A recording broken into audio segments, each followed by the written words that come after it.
Shalom. Puji nama Tuhan jika pada saat ini kita masih diberi kesempatan oleh Tuhan untuk kita boleh masuk di dalam bulan yang ke-7 tahun 2020. Semua karena kemurahan Tuhan, semua karena kasih Tuhan yang begitu luar biasa di dalam hidup kita. Mari kita mau datang pada Tuhan, kita mau memuji menyembah nama Tuhan, karena Tuhanlah yang layak kita puji dan kita sembah. Bapa yang terkasih, kami datang di dalam nama-Mu Tuhan. Kami mengucap syukur atas setiap apa yang telah Tuhan limpahkan atas hidup kami. Penyertaan-Mu Tuhan, perlindungan-Mu, bahkan berkat-berkat yang telah kami nikmati. Semua bukti kasih Tuhan atas hidup kami. Sebentar kami boleh menaikkan setiap puji-pujian kami, Bapa.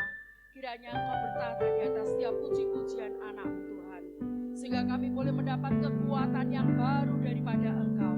Kami boleh mendapat lawatan yang baru daripada Engkau, dan kami boleh memuji-muji nama Tuhan.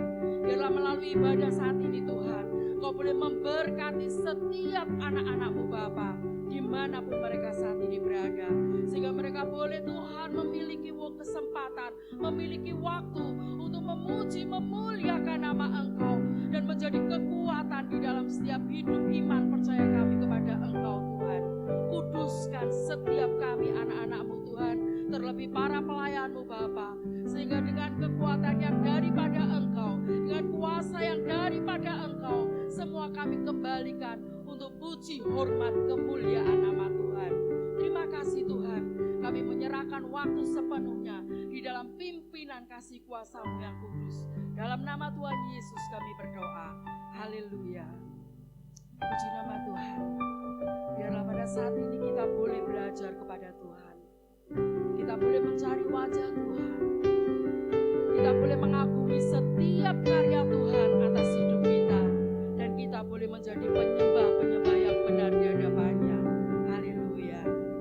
Haleluya Yesus.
kepada Engkau. Akulah anak-Mu Tuhan. Sepenuhnya kami milik-Mu Tuhan. Karena kami tahu dengan darah-Mu Tuhan Kau menebus kami. Dengan nyawa-Mu Kau tukar dengan hidup kami Bapa. Biarlah kami boleh memuji nama Engkau. Biarlah kami boleh mengabdi kepada Engkau. Karena Engkaulah Raja kami. Engkaulah Bapa kami. Haleluya Yesus, haleluya.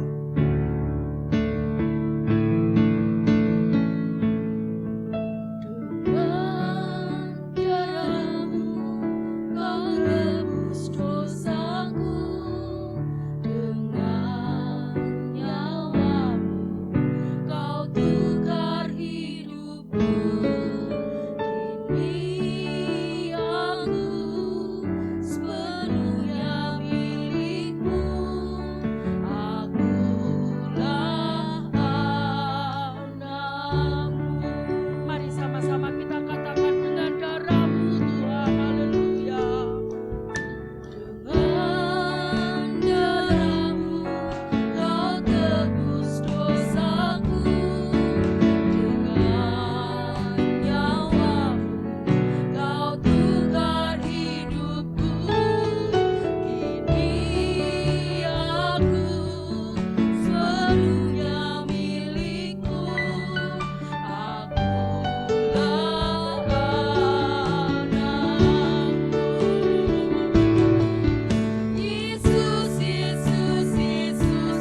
memanggil nama Tuhan. Tuhan, akulah anakmu Tuhan. Akulah anakmu Tuhan. Haleluya. Haleluya Yesus. Haleluya.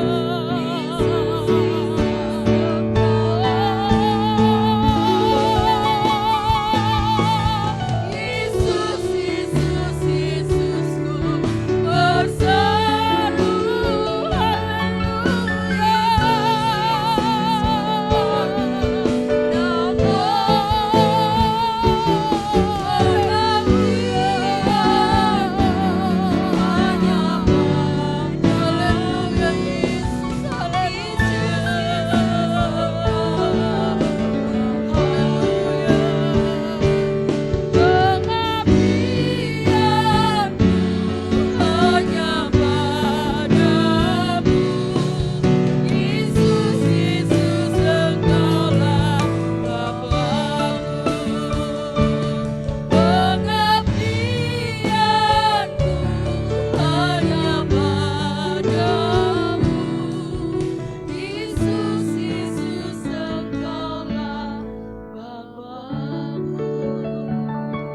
Engkaulah Bapa kami, Engkaulah Raja kami Tuhan.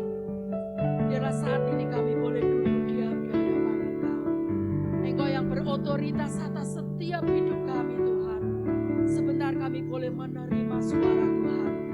Biarlah Tuhan buka setiap hati kami, telinga kami Tuhan, untuk kami boleh mendengar suara Engkau. Dan kami boleh melakukan apa yang Tuhan ingin kami lakukan. Biarlah kami tidak hanya menjadi pendengar firman, tetapi kami boleh menjadi pelaku-pelaku firman Tuhan. Tuhan, urapi hamba-Mu yang sebentar akan menyampaikan sabda-Mu. Biarlah Engkau Tuhan sendiri yang akan berkata-kata melalui lidah mulut hamba-Mu Bapa. Tuhan, Kau memberkati hamba-Mu, terlebih Tuhan Kau mengurapi hamba-Mu dengan urapan yang maha tinggi. Sehingga setiap apa yang beliau sampaikan pada sore hari ini boleh semakin menguatkan iman percaya kami kepada Engkau. Boleh membawa kami Tuhan untuk mengandalkan Engkau dalam segala hidup kami Bapa. Dalam masa sulit ini Tuhan, kami tetap berharap Engkau adalah Bapa yang ajaib buat kami. Terima kasih Tuhan, kami menyerahkan waktu selanjutnya tetap di dalam kuasa-Mu yang kudus. Tuhan sendiri yang akan memimpin pertengahan hingga pada akhirnya. Dan kami menyerahkan di dalam kuasa darah-Mu yang kudus. Dalam nama Tuhan Yesus Kristus kami berdoa. Haleluya. Amin.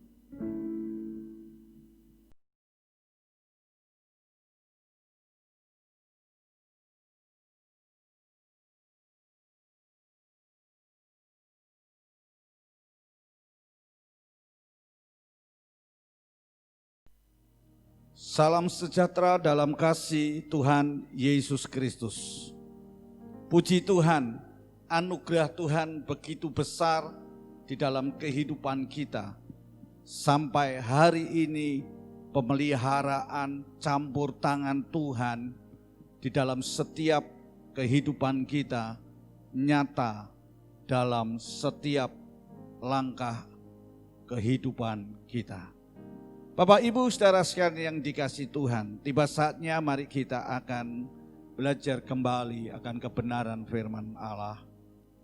Tema, percayalah di balik persoalan ada Tuhan Yesus. Percayalah di balik persoalan ada Tuhan Yesus. Mari kita akan mengawali di dalam pembacaan kita di dalam 1 Korintus pasal yang ke-10 ayat 13. 1 Korintus pasal 10 ayat yang ke-13.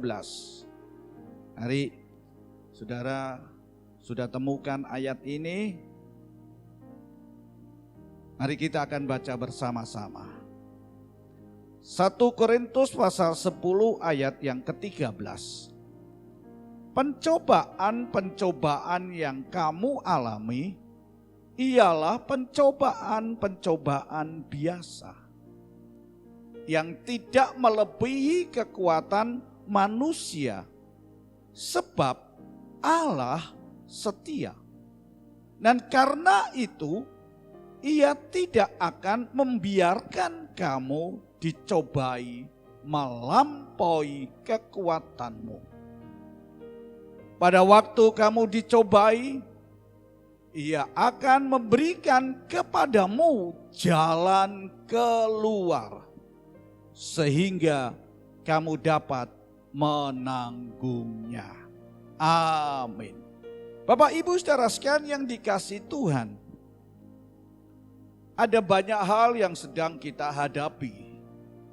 Dan setiap manusia pasti mengalami persoalan-persoalan. Tetapi hari ini kita mau belajar bahwa di balik persoalan itu ada Tuhan Yesus. Oleh sebab itu percayalah, engkau tidak dibiarkan seorang diri. Dan Tuhan tidak membiarkan saudara dan saya tidak kuat untuk menghadapi persoalan-persoalan yang sedang terjadi. Dan bahkan janji Tuhan, karena Tuhan itu adalah setia, maka Tuhan memberikan jalan keluar supaya kita menjadi kuat, supaya kita dapat bertahan di dalam persoalan-persoalan hidup kita. Bapak Ibu saudara sekalian yang dikasihi Tuhan, di dalam bahasa Indonesia sehari-hari, di situ disebutkan setiap cobaan yang saudara alami adalah cobaan yang lazim dialami manusia. Pencobaan, persoalan yang kita hadapi, yang terjadi di dalam kehidupan kita, itu adalah persoalan yang lazim dialami manusia. Artinya biasa manusia akan menghadapi dan mengalami persoalan itu. Tetapi Allah setia kepada janjinya. Ia tidak akan membiarkan saudara dicobai lebih daripada kesanggupanmu. Persoalan yang kita hadapi itu tidak akan melebihi daripada kesanggupan kita, kekuatan kita, kemampuan kita. Pada waktu saudara ditimpa oleh cobaan, Ia akan memberi jalan kepadamu untuk menjadi kuat supaya saudara dapat bertahan. Luar biasa. Satu firman Tuhan yang memberikan kekuatan kepada kita dari hari ke hari dan sampai hari ini. Bapak Ibu saudara sekalian yang dikasihi Tuhan, bahwa di bawah kolong langit, di bumi ini, di dunia ini, tidak ada seorang pun yang terluput dari persoalan-persoalan hidupnya. Entah itu anak-anak maupun orang dewasa. Jadi persoalan itu akan dialami oleh berbagai macam strata. Tidak memandang itu usia lanjut atau muda. Jadi jelas Bapak Ibu saudara sekalian yang dikasihi Tuhan, di bawah kolong langit di bumi ini tidak ada seorang pun yang terluput dari persoalan-persoalan hidupnya. Mari kita akan perhatikan ini. Persoalan yang dialami, yang dihadapi oleh anak-anak itu seperti apa? Coba kita perhatikan. Anak-anak punya persoalan yang dia hadapi, yang dia alami. Salah satu contoh adalah relasi atau hubungan. Anak-anak punya persoalan di dalam relasi hubungannya dengan teman sebayanya, dengan sahabatnya. Anak-anak juga punya persoalan relasi terhadap orang tuanya. Ada yang tidak baik, ada yang hubungannya jauh. Itu adalah persoalan. Dan anak-anak pun juga punya persoalan dalam relasi hubungannya dengan Tuhan. Coba kita perhatikan, apakah benar mereka punya persoalan hubungan dengan Tuhan? Mereka tidak lagi beribadah acuh, tidak taat, tidak berdoa. Problem persoalan yang dialami oleh anak-anak. Dan bukan hanya itu, terhadap dirinya sendiri. Anak-anak punya masalah, punya persoalan. Di mana dia punya keinginan. Iya kan? Ketika keinginannya tidak tercapai, apa yang terjadi dalam diri? Ngambek, marah. Dan masih banyak hal itu persoalan dialami oleh anak-anak. Terhadap dirinya sendiri. Statusnya, gender, kaya, miskin, wanita, pria. Itu persoalan di dalam kehidupan anak-anak. Ada yang tidak senang dengan dirinya sebagai seorang wanita, maka dia berperilaku pria. Demikian juga sebaliknya. Dia juga tidak menyenangi ketika dia menjadi anak orang kaya. Demikian juga sebaliknya. Itu persoalan yang dihadapi oleh anak-anak. Tadi saya katakan relasi hubungan. Demikian juga dengan masa depan anak-anak. Studinya, cita-citanya, pekerjaannya, dan lain sebagainya. Itu menjadi persoalan yang dihadapi oleh anak-anak. Demikian juga dengan orang dewasa. Tentunya persoalan-persoalan yang dihadapi oleh orang dewasa semakin kompleks dibandingkan dengan anak-anak. Misalkan kebutuhan hidup. Itu persoalan yang dihadapi oleh orang dewasa. Kebutuhan hidup hari-hari ini itu menjadi persoalan, menjadi masalah yang dihadapi oleh orang tua. Ekonomi, ada banyak PHK, pemutusan hubungan kerja, ada lagi yang tidak produktif, ada lagi pekerjaannya tidak bisa masuk, menghasilkan banyak tetapi tidak ada yang nerima. Itu masalah, itu persoalan. Bukan lagi usahanya, bisnisnya, keluarganya, pernikahannya. Dan bahkan terjadi hari-hari ini adalah krisis. Krisis yang berkepanjangan. Bapak Ibu saudara sekalian yang dikasihi Tuhan. Itulah persoalan. Itulah yang terjadi di dalam kehidupan manusia.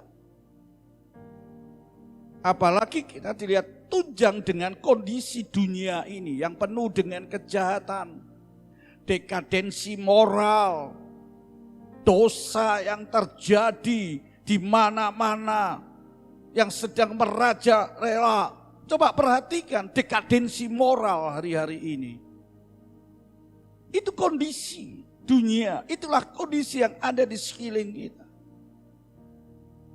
Ada banyak masalah, ada banyak kesukaran, ada banyak kesulitan di dalam kehidupan manusia.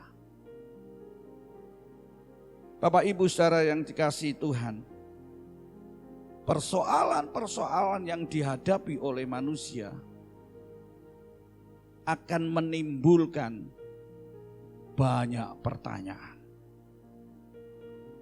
Pencobaan, permasalahan, persoalan di dalam kehidupan manusia maka akan menimbulkan berbagai macam pertanyaan. Antara lain pertanyaan yang sering muncul di dalam kehidupan manusia. Mengapa setiap orang itu mengalami persoalan? Mengapa setiap manusia mengalami masalah? Bukankah seringkali itu terjadi? Itu pertanyaan-pertanyaan yang timbul di dalam kehidupan kita. Seringkali juga kita berpikir bahwa benarkah ada Tuhan di balik persoalanku? Benar enggak ada Tuhan di balik masalahku? Dan apakah Tuhan itu selalu menolong? Coba kita perhatikan. Seringkali kita mengatakan Tuhan tidak menolong. Aku tidak berdaya, aku tidak mampu. Di mana Tuhan? Keluhan-keluhan itu terjadi di dalam kehidupan kita. Ketika kita menghadapi persoalan-persoalan. Dan juga timbul dalam pertanyaan dalam diri kita. Bagaimana agar kita dapat merasakan pertolongannya? Bagaimana aku bisa merasakan? Bapak Ibu saudara sekalian yang dikasihi Tuhan, ayat ini dengan tegas memberikan satu pernyataan di dalam kehidupan kita. Bahwa di balik pencobaan itu ada Yesus. Di balik persoalan kita ada Tuhan Yesus. Yang menjadi pertanyaan, percayakah itu? Percayakah saudara? Di balik pencobaan, di balik yang Anda alami, ada Yesus. Bapak Ibu saudara sekalian yang dikasihi Tuhan, realitasnya ketika manusia mengalami persoalan, ketika manusia mengalami masalah di dalam hidupnya, apa responnya? Bukankah responnya justru kita memilih untuk apa? Menghindar dari persoalan hidup. Menghindar dari masalah. Bukankah realitasnya ketika kita menghadapi dan mengalami persoalan, kita putus asa. Tidak ada harapan lagi. Karena apa? Karena kita tidak sanggup untuk menerima dan menghadapi persoalan itu. Ini realitas. Bukankah ketika kita ada persoalan dalam hidup kita, kita katakan, aku gak mampu, aku gak bisa. Kita putus asa, putus harap. Tapi perhatikan hari ini Tuhan berkata kepada kita, di balik persoalanmu ada Yesus. Amin. Sehingga engkau tidak lagi kecewa, engkau tidak lagi putus asa, putus harap. Tapi saudara akan menjadi orang yang kuat, orang yang mampu untuk menanggung persoalan-persoalan. Masalah-masalah yang terjadi di dalam kehidupan. Karena apa? Tuhan berjanji tidak akan membiarkan kamu dicobai melampaui kekuatanmu. Dan ketika engkau menghadapi dan mengalami itu, Tuhan memberikan kepadamu jalan keluar. Amin. Jalan keluar. Itulah yang membuat dalam kehidupan kita boleh bersyukur. Jangan tinggalkan, jangan lari dari persoalanmu. Tapi hadapilah persoalanmu. Percayalah di dalam persoalanmu ada Yesus Kristus. Dan persoalanmu tadi dikatakan persoalan yang lazim. Masalah-masalah yang biasa. Coba kalau kita mengatakan masalah kita menjadi masalah yang biasa. Masa kita mau lari dari kenyataan? Masa kita mau putus asa? Tentunya tidak. Kalau itu biasa, itu lazim, maka kita akan mampu, kita akan menjadi kuat. Ya, hari ini Tuhan mau lakukan sesuatu besar di dalam kehidupan. Mari kita mau percaya di balik persoalan itu ada Tuhan Yesus. Bapak Ibu saudara sekalian yang dikasihi Tuhan, perhatikan.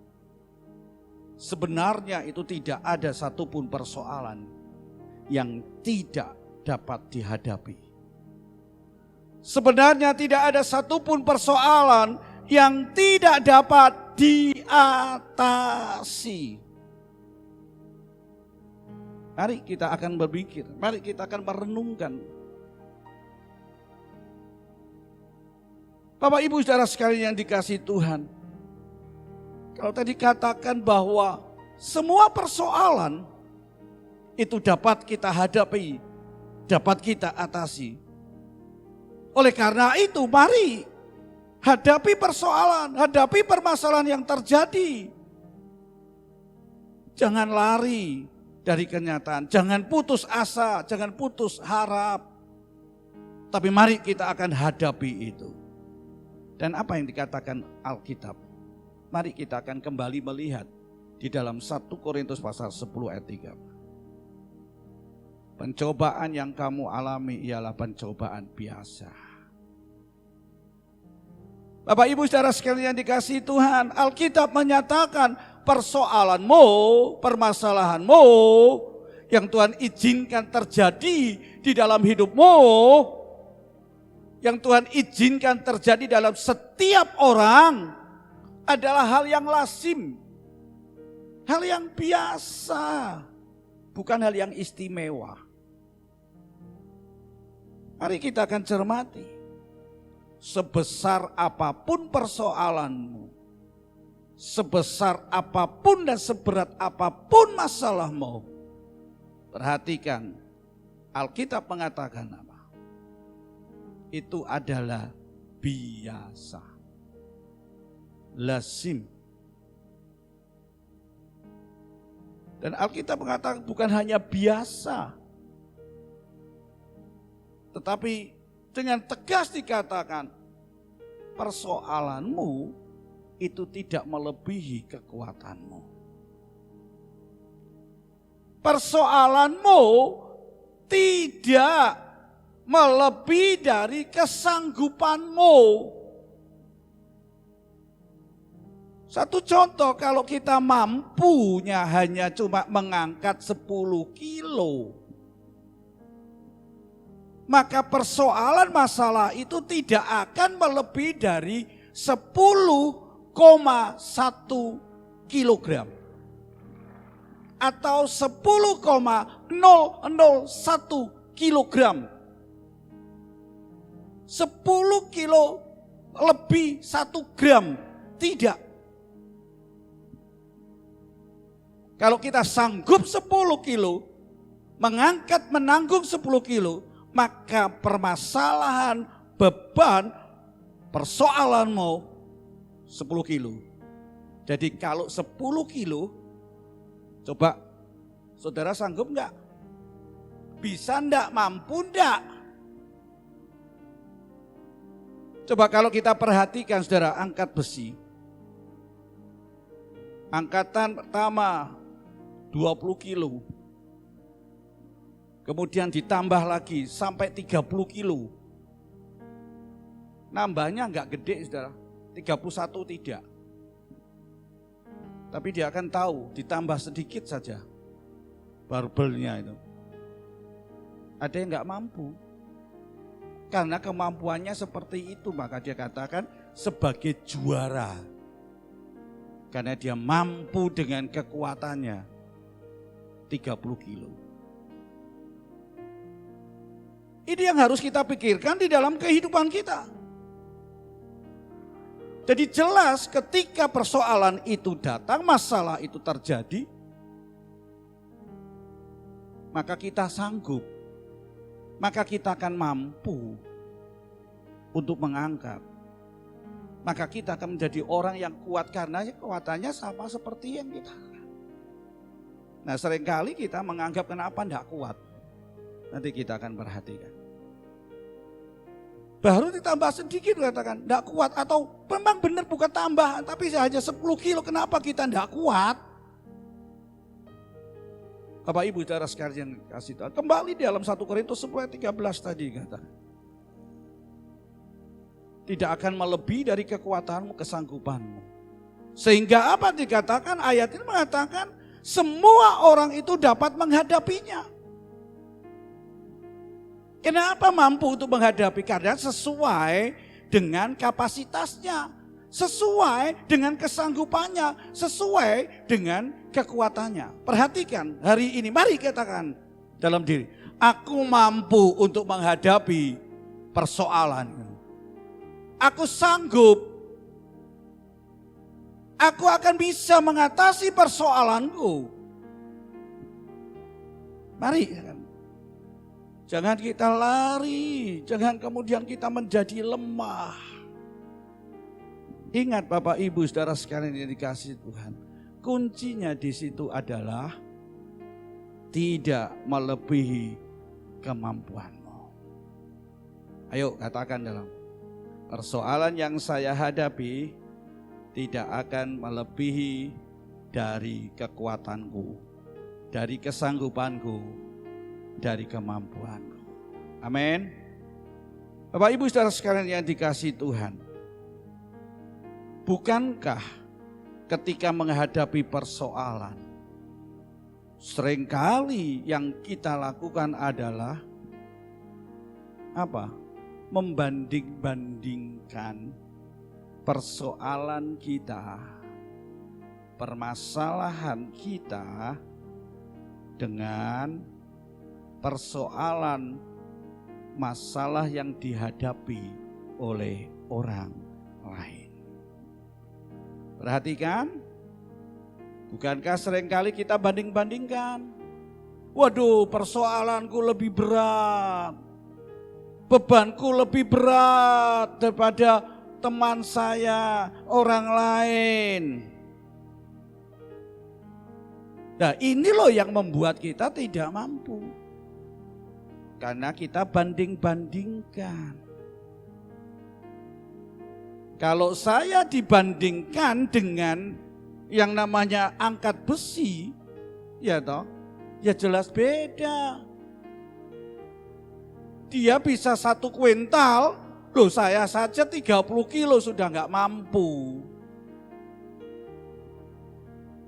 Mari kita perhatikan, jangan banding-bandingkan dengan persoalanmu dengan orang lain. Dan bahkan kalau kita memperhatikan seperti itu tuh, kalau kita sudah membanding-bandingkan, maka apa yang kita lakukan dalam konsep kita, bahwa kita menganggap Tuhan itu tidak adil. Gak adil Tuhan ini. Loh, masalahku lebih besar daripada masalah orang lain. Aku loh sudah setia, aku percaya, aku melayani, aku berkorban. Loh, masalahku loh gede besar, lebih berat daripada orang lain. Sehingga katakan, Tuhanku gak adil. Benar gak? Saya hidup baik, hidup saya tidak semakin baik. Itu loh, orang yang berdosa itu lebih enak.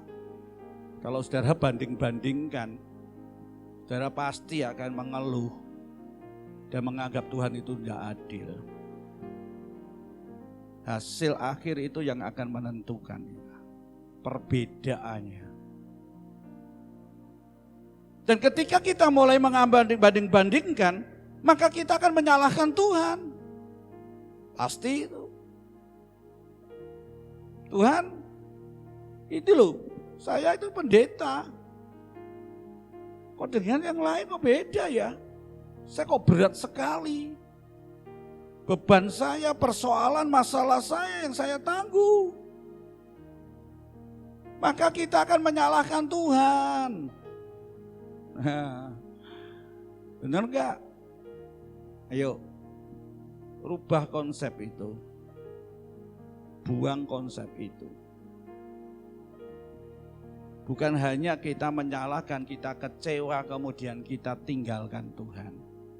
Wis ora percaya maneh mbek Gusti Allah. Wis gak percaya mbek firman-Nya. Gak percaya dengan janjinya. Perhatikan di dalam 1 Korintus 10 ayat 13. Sebab Allah setia, perhatikan. Allah itu setia. Loh. Di dalam bahasa Indonesia sehari-hari dikatakan Allah itu setia pada janjinya. Nah, saudara, jangan kita anggap bahwa Tuhan itu tidak setia dalam hidup kita. Maka kita akan salahkan, kita tinggalkan Tuhan.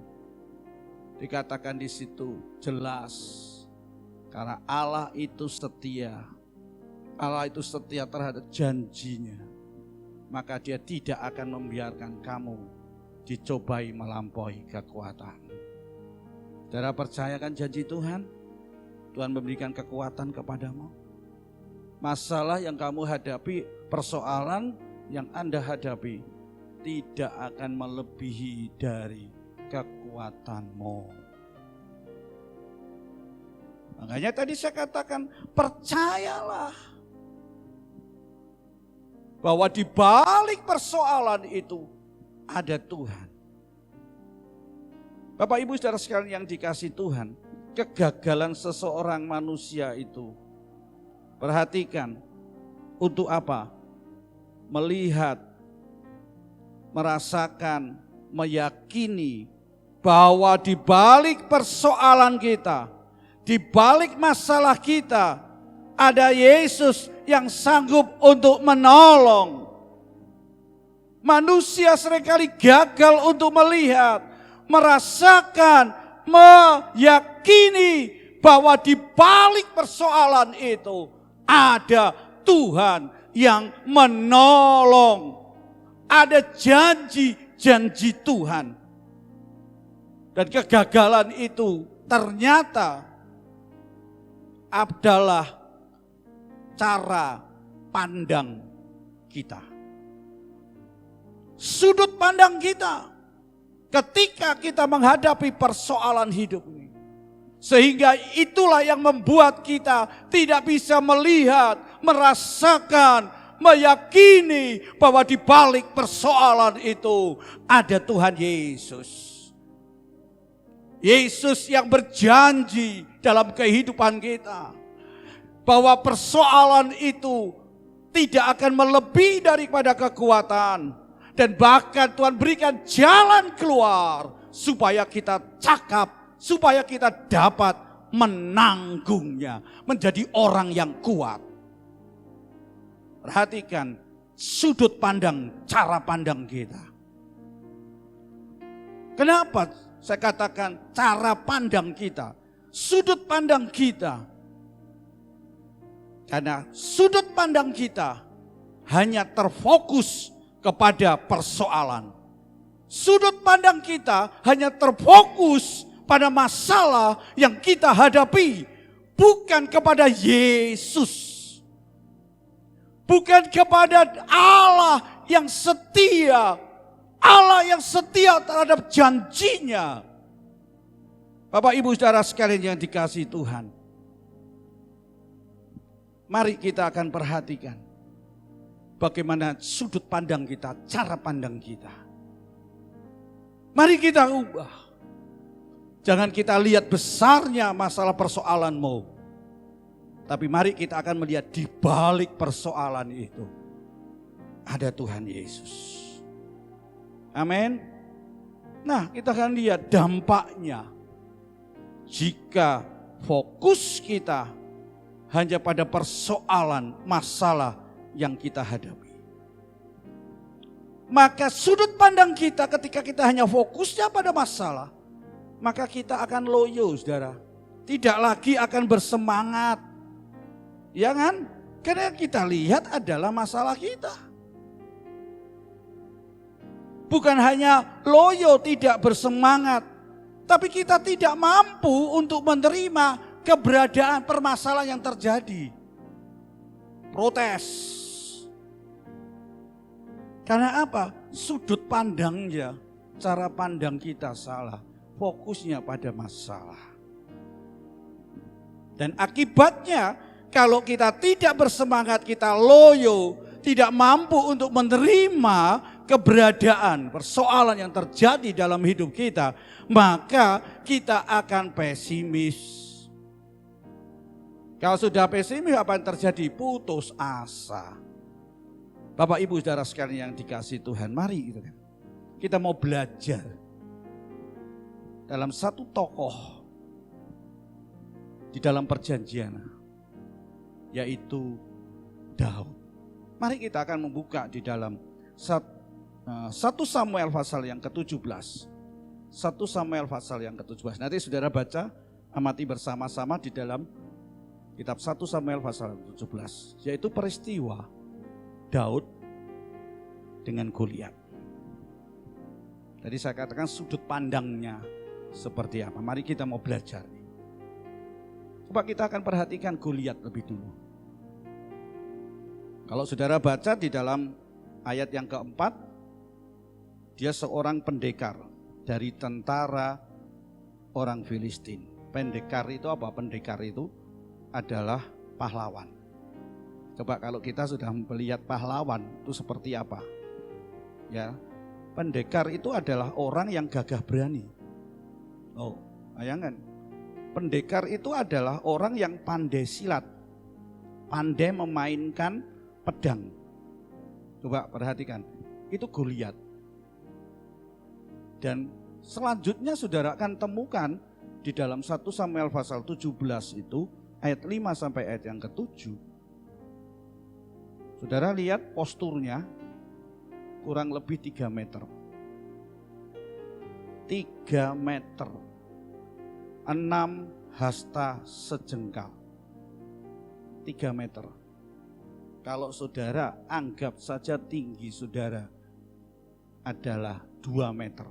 Saya yakin jarang 2 meter. Ya anggap aja 2 meter. Kalau 3 meter, berarti kalau saudara berhadapan dengan Goliat, saudara ndangak. Betul kan? Kalah tinggi. Itu posturnya luar biasa. Dan saudara temukan di dalam pasal 17 1 Samuel ayat 5 sampai yang ke-7. Dia itu berpakaian lengkap perang, saudara. Baju sirah, ketopong, ya, penutup kaki, sepatu dari tembaga. Saudara nanti bisa jelaskan di situ.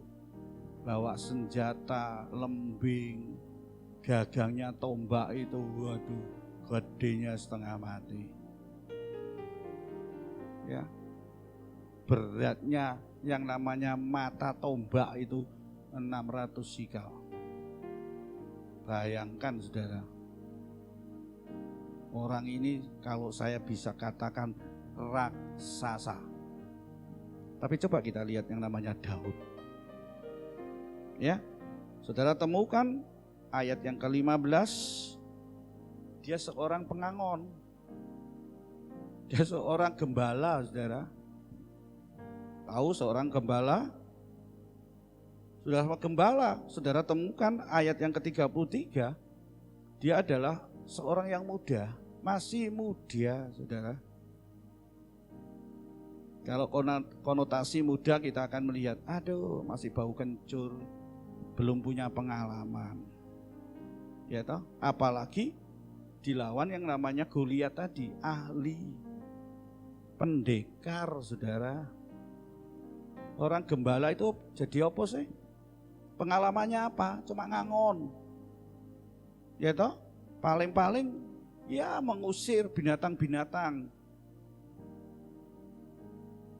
Walaupun kita temukan di dalam ayat 34 sampai 37, sebetulnya Daud pun juga punya yang namanya sikap pemberani. Kalau ada binatang buas datang untuk menerkam, untuk memangsa domba gembalaannya, dia hadapi, dia robek. Singa aja dilawan. Dia pemberani juga. Berani. Bukankah seringkali kita berani hadapi, tapi begitu dihadapi mundur, saudara. Dan Bapak Ibu saudara sekalian kasih Tuhan, dia punya ahli apa? Keahliannya apa? Pengembala itu. Saudara temukan di situ, dia cuma ahli pengumban. Ya, ngumban loh, ngali-ngali. Isone mak gitu tok. Dan peralatannya itu adalah tongkat dan pengumban.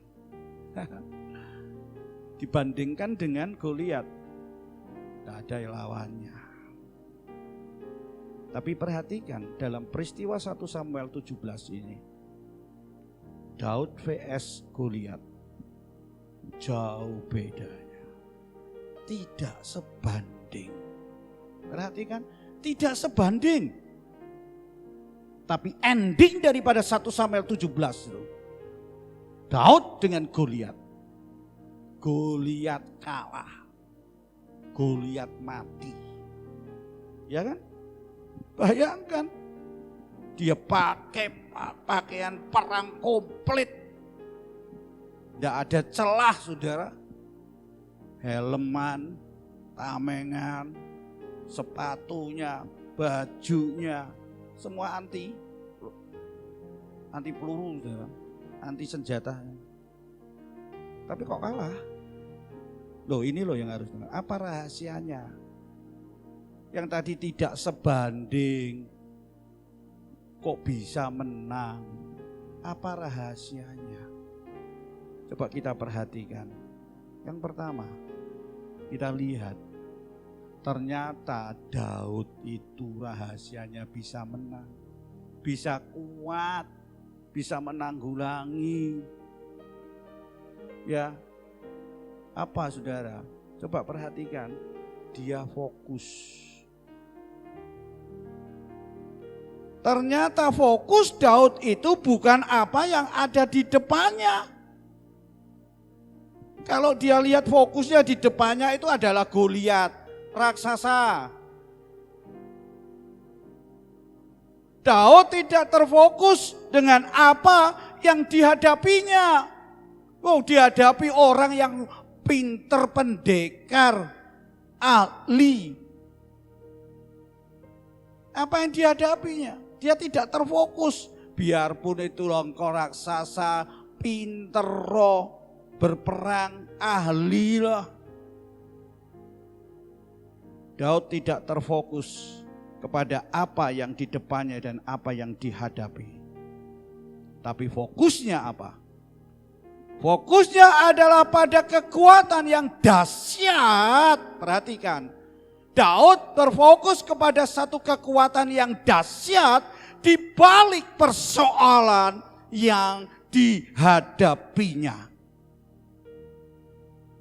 Fokusnya bukan pada masalah persoalan, apa yang dihadapinya, apa yang dialaminya, tapi fokusnya adalah di balik persoalan itu ada kekuatan yang dahsyat.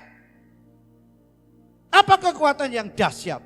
Yaitu ada Tuhan Yesus yang disembah, yang dipercayai oleh Daud. Perhatikan, ini yang harus kita lihat. Di balik dari persoalan itu, yaitu ada Yesus. Allah yang disembah, Allah yang berkuasa, Allah yang menolong, Allah yang menyertai Daud, Allah yang memberikan kekuatan kepada Daud, Allah yang setia akan janjinya. Perhatikan di dalam, kembali dalam 1 Korintus 10 ayat 13. Allah yang setia, maka janjinya itu akan digenapi.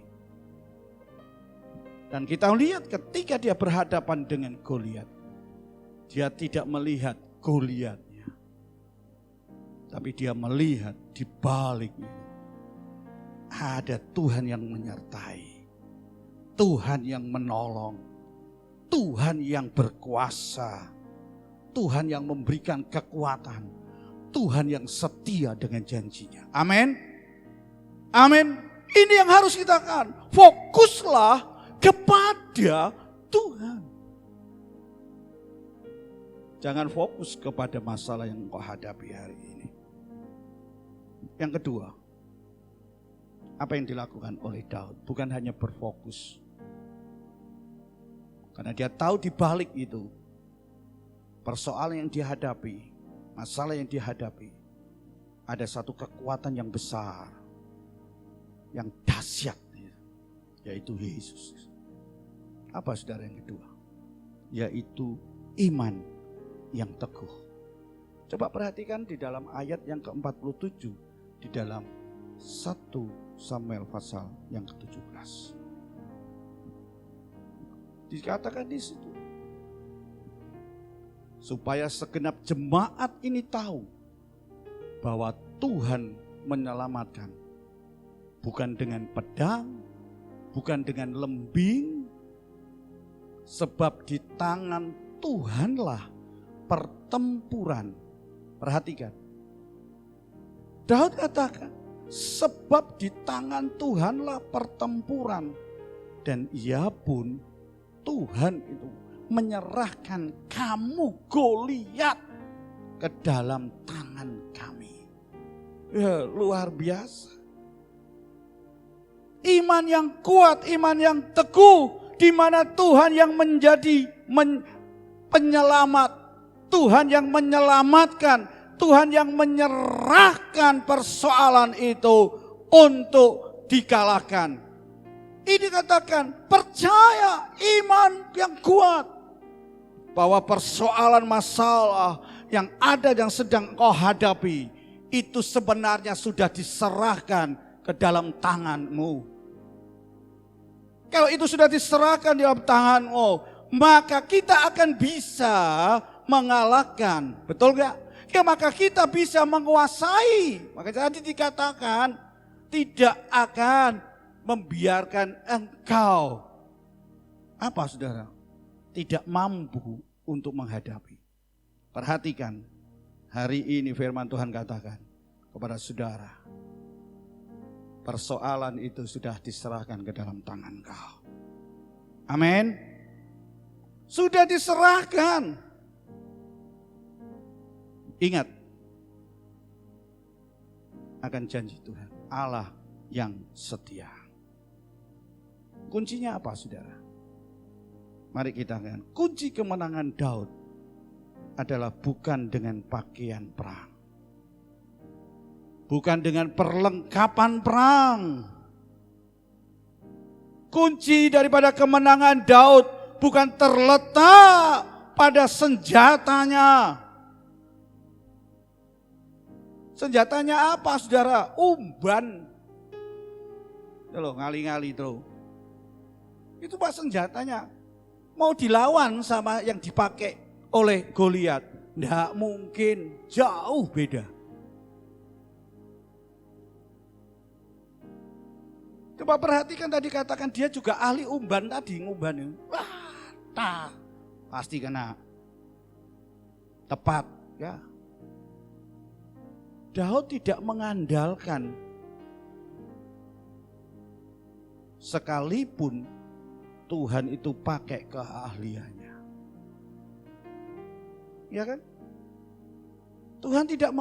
Daud tidak mengandalkan keahliannya dia sebagai tadi loh. Kalau dia makan tadi ada singa, ada binatang buas, maka dia gampang. Dia tidak mengandalkan itu. Daud melawannya dengan apa yang ada pada dirinya. Apa kemampuannya? Hanya sebagai seorang gembala. Tapi dia punya iman. Kemampuannya terfokus kepada kekuatan Allah. Itu yang ada, itu yang dipunyainya. Dikatakan Daud melawan dengan kemampuannya, dengan iman yang kuat, iman yang teguh. Kembali dalam pasal 10 ayat 13 dalam 1 Korintus. Dengan tegas dikatakan, sebab Allah setia. Allah setia terhadap janjinya. Maka itu dia punya iman, dia percayai akan janji Tuhan. Apa janji Tuhan dikatakan? Tidak membiarkan engkau dicobai melampaui kekuatan. Artinya apa? Janji Tuhan kepada kita tidak akan membiarkan kita tidak bisa mengatasi persoalan, masalah yang terjadi dalam hidupmu. Bapak Ibu Saudara sekalian, apa yang terjadi dalam hidupmu hari-hari ini? Ayo, jangan andalkan kekuatanmu, tapi mari kita mau andalkan kepada Tuhan. Ya, mari kita percaya akan janji Tuhan. Saya yakin hari ini ada satu pengalaman yang besar yang akan terjadi dalam hidupmu. Ingat bahwa ada Tuhan di balik persoalan. Ada Tuhan di balik persoalanmu, masalahmu yang sedang kau hadapi dan yang terjadi di dalam hidupmu. Perhatikan, Yesus lebih besar dari permasalahan. Yesus lebih besar dari permasalahan apapun yang saudara sedang hadapi, yang terjadi dan kau alami hari ini.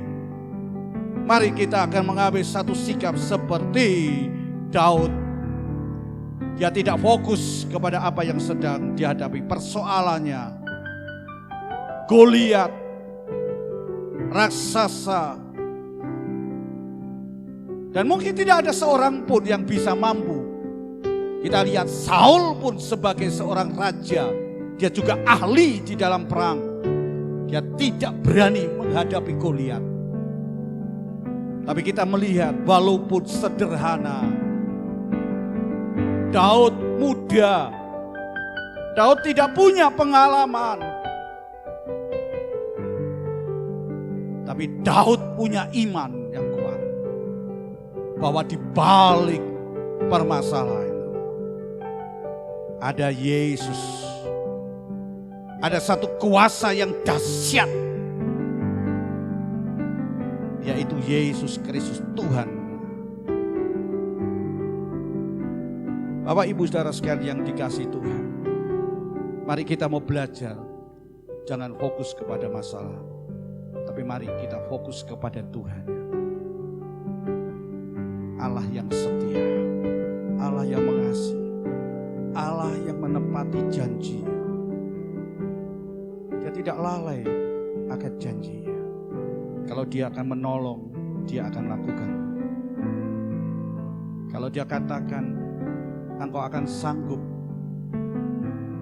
maka Tuhan akan memberikan kekuatan. Tuhan juga akan memberikan jalan keluar dalam hidupmu. Di dalam Tuhan ada jalan. Amin.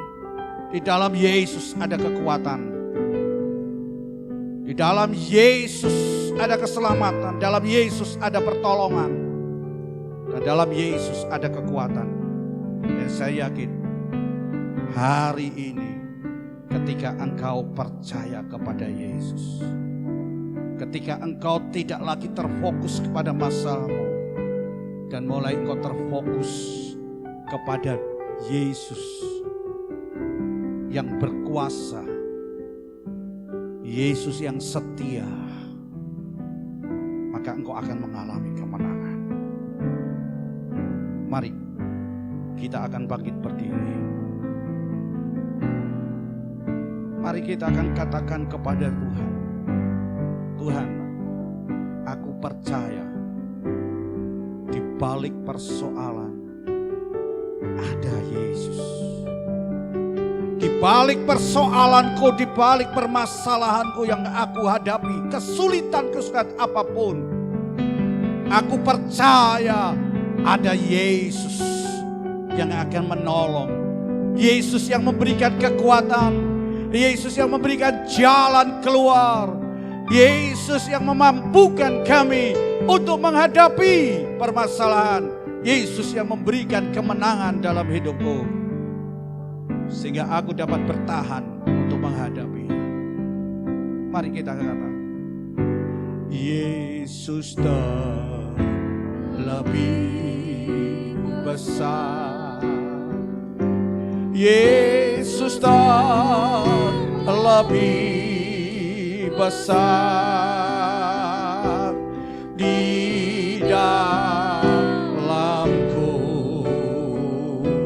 di dalamku.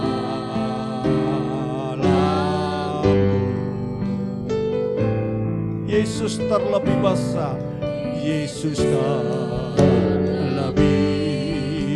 besar. Oh, Yesus terlebih besar, lebih besar di dalamku, di dalamku. Selamalah, katakan, Yesus terlebih besar di dalamku. Yesus terlebih besar, Yesus lebih besar di dalamku, di dalamku.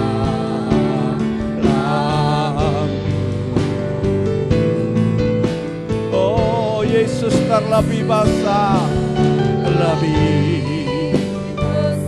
Yesusmu lebih besar dari persoalan yang kau hadapi. Yesus lebih besar dari kekhawatiranmu. Yesus lebih besar dari problem yang kau hadapi. Undang Dia untuk hadir di dalam hidupmu selamanya, di dalam hidup kita. Katakan, Yesus terlebih besar, Yesus terlebih besar, Yesus lebih besar di dalamku, di dalamku.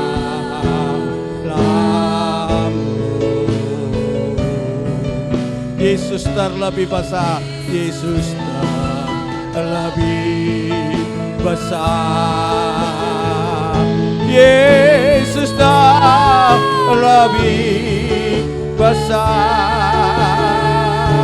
di dalamku.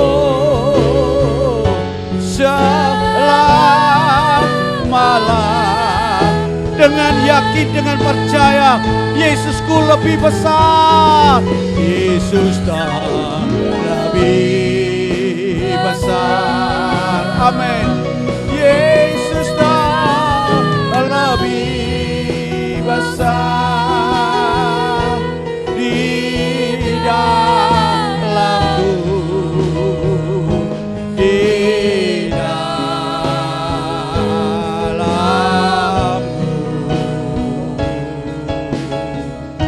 Yesus lebih besar.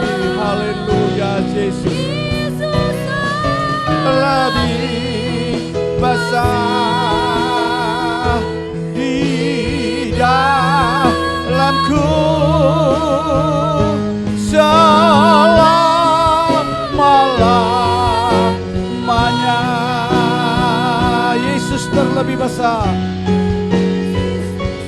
Bapak Ibu saudara sekalian yang dikasihi Tuhan, firman Tuhan hari ini dengan tegas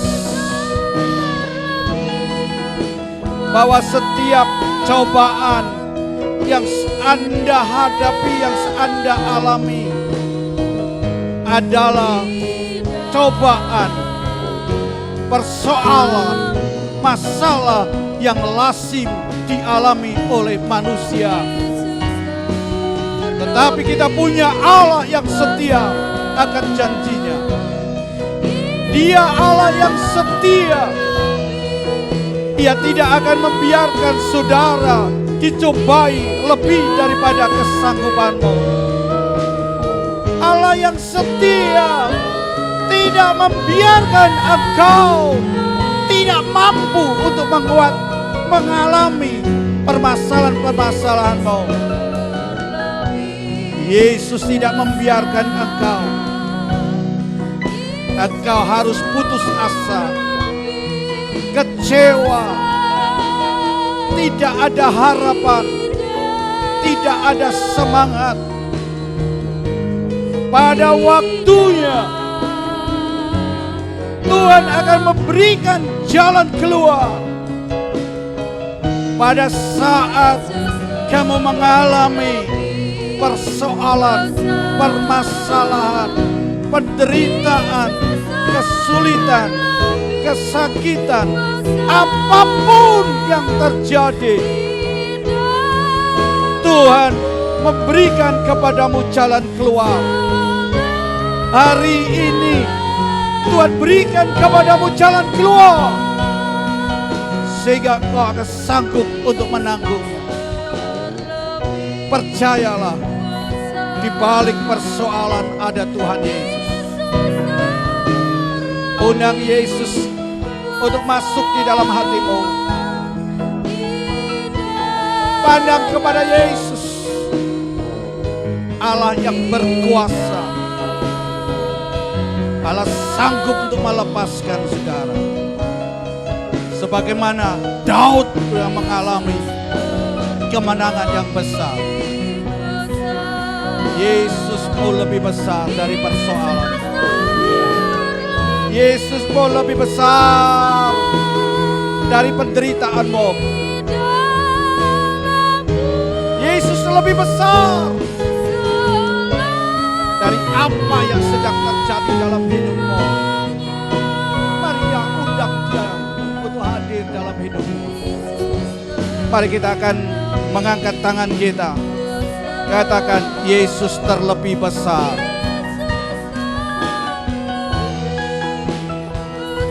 Katakan, Tuhan, Engkau hadir dalam hidup.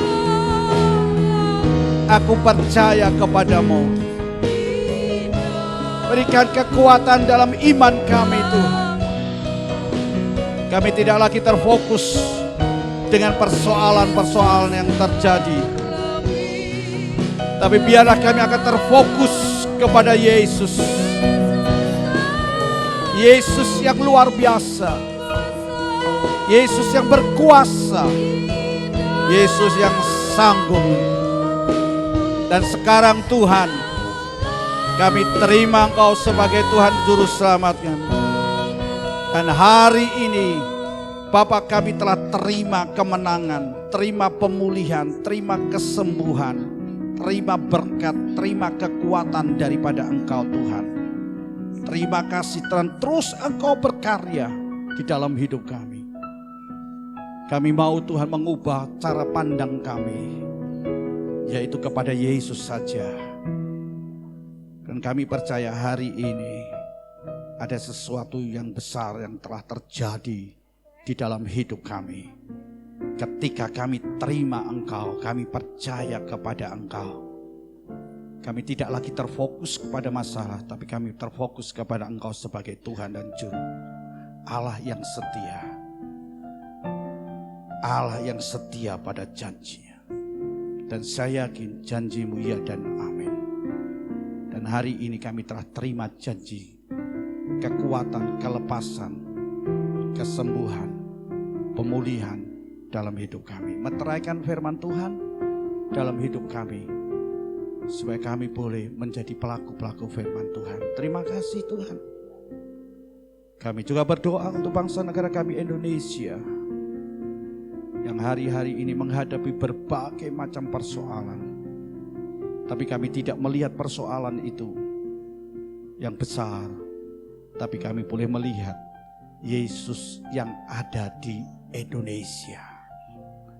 Yesus yang ada di negeri yang kami cintai, Indonesia.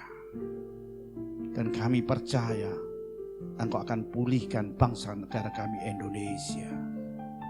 Engkau akan berkati kami. Dan Engkau akan menjadikan bangsa Indonesia adalah bangsa yang besar. Bangsa yang diberkati. Bangsa yang memberkati bangsa-bangsa lain. Terima kasih Tuhan. Terima kasih. Kami juga berdoa untuk para pemimpin bangsa kami. Bapak Presiden, Wakil Presiden, para menteri. Hai Tuhan yang ada di dalam MPR, DPR, di tingkat pusat, baik di provinsi, gubernur, wali kota, bupati, camat, lurah, RT RW dan seluruh yang lain. TNI Polri juga Tuhan memberkati, memberikan hikmat kepada kami semuanya, supaya Indonesia menjadi Indonesia yang dipulihkan, Indonesia yang diberkati, Indonesia yang diselamatkan. Kami juga berdoa Tuhan untuk tim medis, para medis, dan mereka yang ada di garis depan untuk menghadapi persoalan-persoalan yang hari-hari ini terjadi. Kami percaya Tuhan memberikan kekuatan. Tuhan juga menyertai dan memberikan kesembuhan kepada mereka yang terpapar dengan virus. Tuhan, kami yakin kesembuhan itu terjadi. Terima kasih Tuhan. Kami juga berdoa untuk hamba-hamba Tuhan, gerejamu di seluruh Indonesia, di pelosok-pelosok daerah terpencil, anak-anakmu, hamba-hambamu, sidang jemaatmu. Tuhan, Engkau hadir. Tuhan memberikan kekuatan.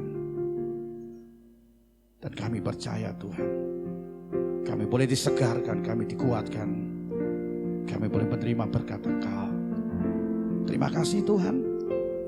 Sekarang saudaraku kekasih, marilah kita akan terima berkat dari Allah Bapa dengan cinta kasih Tuhan Yesus Kristus. Dalam persiapan Allah Roh Kudus menyertai engkau, menyertai rumah tangga, pernikahan, menyertai pekerjaan, menyertai pendidikan, menyertai pelayanan, menyertai studi, menyertai apapun yang saudara kerjakan. Allah akan buat engkau berhasil, karena Tuhan Allah menghadapkan wajahnya dan memberikan engkau damai, sejahtera, sukacita, dan membukakan berkat-berkat untuk dilimpahkan kepadamu. Dan keluar masuk akan diberkati oleh Tuhan. Tidak ada wabah yang datang untuk menimpa engkau. Allah mengangkat engkau menjadi kepala bukan ekor. Dan Allah berikan dan tanamkan benih-benih ilahi dalam hidupmu. Dan hari ini damai sejahtera sukacita berkat anugerah Allah tinggal dan menyertai engkau. Terimalah berkat ini dengan iman, dengan segala ucapan syukur hanya di dalam nama Tuhan Yesus Kristus. Yang percaya katakan amin. Beri kemuliaan bagi Tuhan.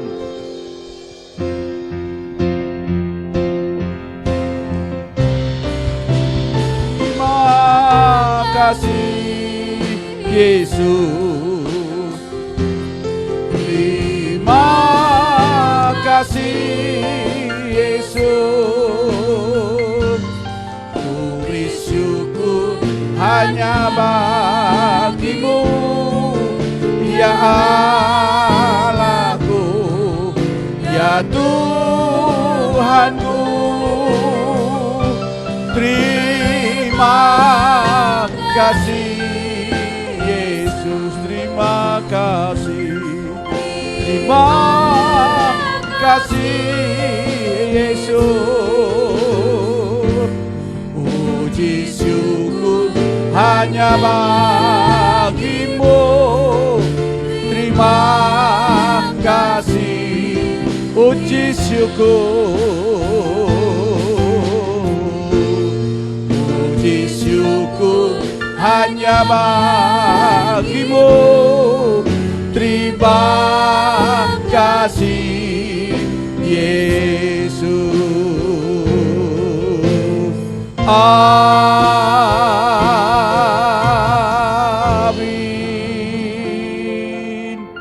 Tuhan memberkati, Tuhan menyertai.